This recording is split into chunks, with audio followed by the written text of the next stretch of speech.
Hello and welcome to my channel, Rhino here.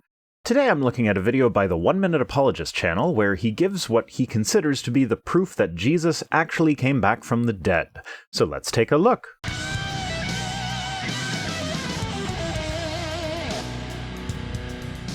What are the proofs of the resurrection?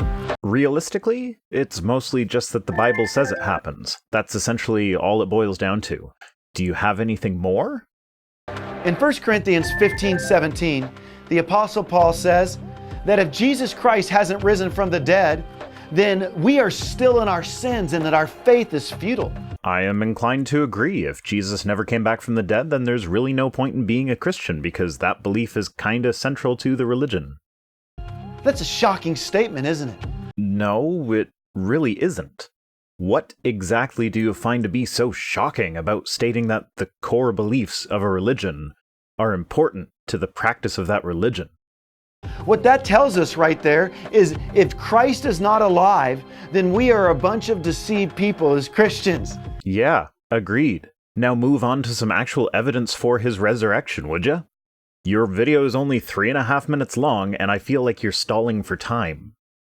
Everything rises and falls in Christianity on the resurrection of Jesus Christ. I mean, that's not the only thing that it rises and falls on, but it's certainly one of them. There's also whether or not Jesus actually was the Son of God, whether or not the fall in Genesis happened, whether or not God even exists. There are a lot of single points that could completely destroy Christianity if they turned out to not be true. And one thing that all of these things have in common is an almost universal lack of supporting evidence. Is there any evidence that would make the resurrection of Jesus Christ plausible? That's exactly what I'm here to find out. There is. Nice. You sound super confident. So let's have it. Hit me with your best shot. First of all, the very fact that women were the first to observe the empty tomb. That's what you start with? My non-existent God in heaven, why does the equipment between the legs of the people who discover the tomb have any bearing on the truth of the story? That's a very significant truth for us. Why is that? Because in the Greco-Roman world, in the way that the Jews in particular perceived women, you would understand that if somebody was trying to fabricate the resurrection story, they would not have women showing up at the empty tomb. Why not? If you want to fabricate a resurrection story, why would they instead have men going to do the woman's work of preparing the body with spices and whatnot? That was the woman's job. It wouldn't have made any sense to have the men attending to it, and it would have simply added further complications in need of explanations. By having the women doing the women's work, it simply becomes a plausible story. But notice, in 3 out of 4 of the stories, the first thing the women do is run and get the men to verify it for them. And the 4th one also has them running off to tell the menfolk, but that's only if you don't stop at verse 8 where the originals likely stopped, with the women never telling anyone, and instead keep reading into the known later edition that is Mark 16 verses 9 through 20. Women were perceived as less valuable than men. In fact, the Jews would say, God, thank you that I'm not a Gentile, and thank you that I'm not a woman. Okay, so Jewish culture of the time was racist and misogynistic. I think that could actually be said of most cultures of that time, so nothing really special there. All the more reason to have the men not doing the lowly woman's work. We know that it took 2 women's votes to equal 1 man's vote. That's nice, but was Jesus voted back to life? Is Jesus' resurrection a democratic process? If he didn't get enough votes, would he have stayed dead? Somehow I don't think the voting status of women had much to do with whether or not Jesus came back from the dead. And so women showing up is one proof. Another proof of the resurrection is prophecy. So no further explanation? Just that a woman's vote is worth half that of a man, therefore if the story were made up, they would have made it men so that Jesus' election back to life wouldn't have been such a close call? Good thing Jesus' resurrection didn't depend on an electoral college system, am I right? We know that Jesus Christ said, destroy this temple, and 3 days later, I will raise it back up, speaking of his body. And it was written that he said that some 30 years after the supposed event. It's not a prediction unless it's recorded before the events that it purports to predict. That would be like me saying now that the Toronto Raptors would make it to the finals for the first time in NBA history in 2019, and then someone in 2049 writing down that I said this in January as a prediction. And also the internet doesn't exist in this hypothetical, most people are illiterate, and there's not even a hint of anything close to mass communication.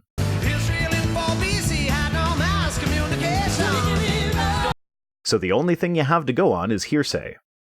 We know Psalm 16:11 pointed to the resurrection. Psalm 16:11 says, and I quote, "You make known to me the path of life. In your presence there is fullness of joy. At your right hand are pleasures forevermore."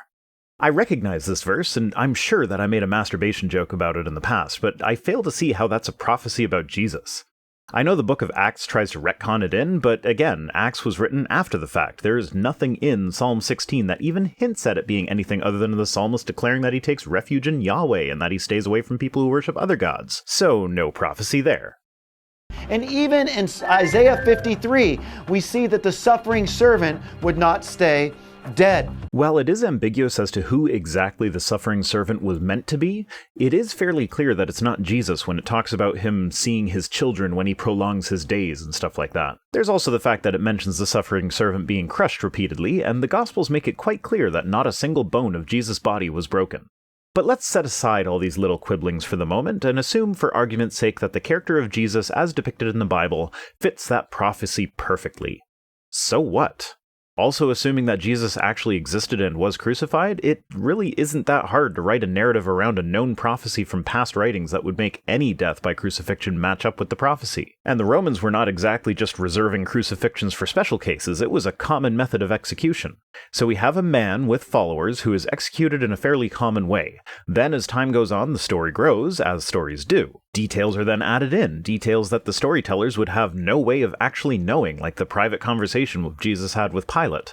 They didn't even have to be consciously lying about it. The people embellishing the story could have fervently believed that every word they were saying was true, and the more they think about the story, the more it seems to fit with this well-known prophecy from Isaiah, and subconsciously their brains work to make it fit even better. This is something that we know our brains do.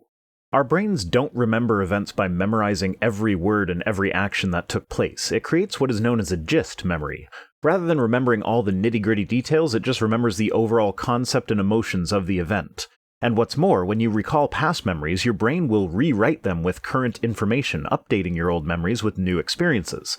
So every time Jesus' followers think back to the day of his execution, they don't remember the specifics of the day because that's not how our brains work, and their experiences since then, like for instance maybe making the connection between Jesus' death and the suffering servant prophecy, get added into those memories. Then, after 30 years of misremembering, details get written down that did not actually happen, but which could very well be honest recollections from the people most concerned.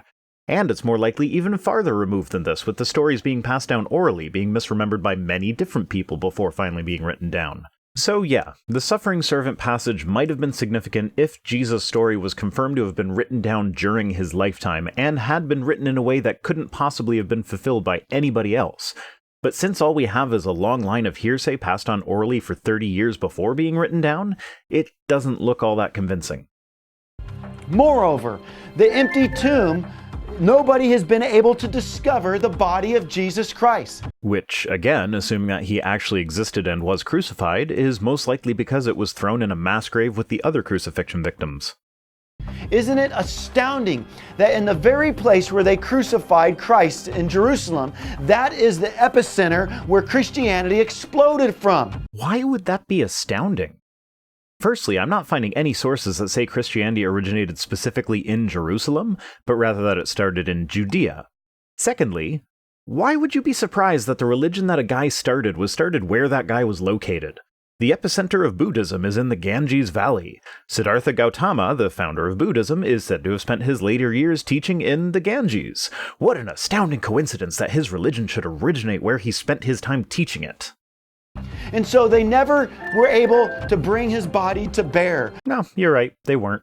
Probably because it was tossed into a mass grave with a bunch of other crucifixion victims and nobody knew which one was him. The empty tomb and Joseph of Arimathea stories are later additions to the narrative. While everybody was saying Christ arose, some were saying his body was stolen. Well, why didn't the zombies that arose at the same time as Christ maybe give people the hint that death isn't all that permanent anymore? I mean, the book of Matthew makes it pretty clear that a bunch of other dead people were resurrected and went walking around through the city. After seeing something like that, I don't think that most people would have had a problem with just one more guy being raised from the dead. What's one more missing body on a day when a bunch of other dead people left their tombs? But nobody could bring his body to the place and show that his body was still there. Why? Because nobody knew where his body was in the first place.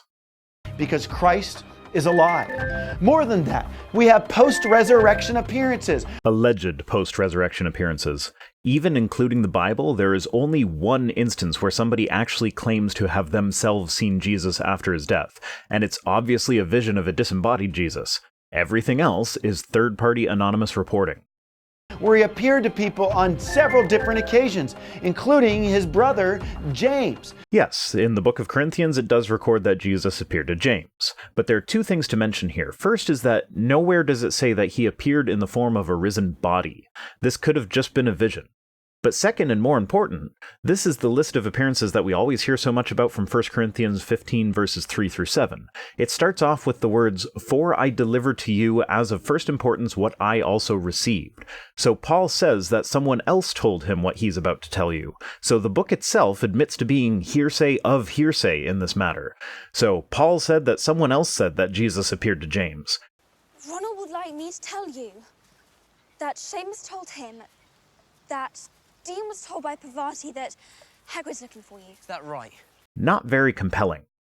More than that, he appeared to 500 people at one time. Paul says that someone else told him that Jesus appeared to 500 unnamed people. Again, not very compelling. If I write down that my friend once told me that his friend told him that Elvis appeared to 500 people in a hotel conference room, would that convince you that Elvis is alive? That's the exact same level of evidence that we're dealing with here. Some will say, you know what? They were hallucinating. Yeah, some will say that. For me, I will say that it just never happened to begin with. Now, I will clarify, I do believe that Paul had a vision of some kind that convinced him that Jesus was at least spiritually resurrected. But since Paul's account is the only first-hand account that we have, it's the only one that I'm actually convinced happened. The rest are just hearsay. Well, listen, 500 people hallucinating at once, sometimes it's just easier to believe the truth than it is to make up a myth.